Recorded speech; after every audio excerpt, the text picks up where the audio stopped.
Motorola RAZR and DROID RAZR expected fourth quarter 2011. The Motorola RAZR, known as the Motorola DROID RAZR on Verizon Wireless in the US, is an ultra-slim, dual-core Android smartphone that manages to stand out from the normal black slabby crowd of touchscreen phones with a design that's just as sharp as its name suggests. Motorola have taken a somewhat brave decision to reuse the name from the classic Motorola RAZR V3 and its many descendants.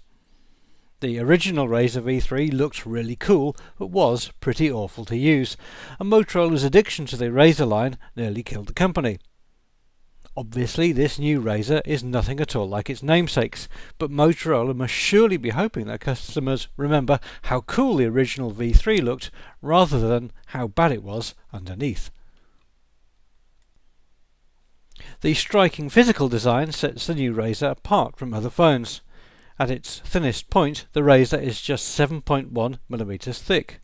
The back of the phone is covered in laser-cut Kevlar, the sort of stuff they use for body armour, and the screen has Gorilla Glass on the front to protect it.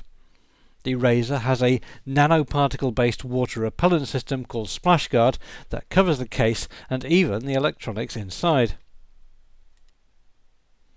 When you get past the remarkable external characteristics, the RAZR is a pretty powerful beast underneath as well. Inside is a dual-core 1.2 GHz processor coupled with 1 GHz of RAM. On the front is a 4.3-inch 540 by 960 pixel Super AMOLED touchscreen. On the back is an 8-megapixel camera with 1080p HD video recording, plus there is a secondary 1.3 megapixel camera for video calling. A 16GB microSD card comes pre-installed in the handset. This specification might sound eerily familiar, and that's because it's almost the same as in the upcoming Motorola Atrix 2. Although the two handsets look very different, perhaps the most important difference is that the RAZR is heading to Europe while the Atrix 2 isn't. The Motorola RAZR is an Android 2.3.5 device, the latest revision of Google's Gingerbread operating system. Coincidentally, the RAZR's launch almost coincides with the anticipated announcement of the first Android 4.0 smartphone, and it remains to be seen just how that operating system will compare with this.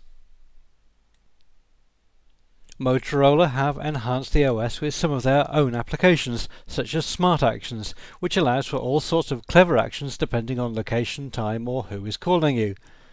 As the iPhone 4S shows, sometimes these advanced software applications really do make the difference.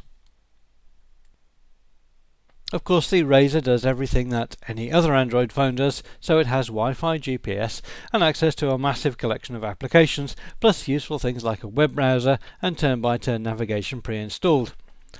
One thing missing is an FM radio, and of course there's no physical keyboard either in a device this thin. In the US, the DROID RAZR is a CDMA device with LTE 4G connectivity. Motorola aren't saying exactly what's inside the GSM-based RAZR that everyone else is getting, but the screenshots indicate that it supports HSPA Plus for near 4G speeds if your carrier supports it. This is a fairly big but relatively lightweight device at 130 by 69 by 7.1mm and 127 grams. Inside is a very large 1780 mAh battery which can power the Verizon wireless model for up to 12.5 hours talk time and 8.5 days standby time, although we don't know the figures for the GSM HSPA version.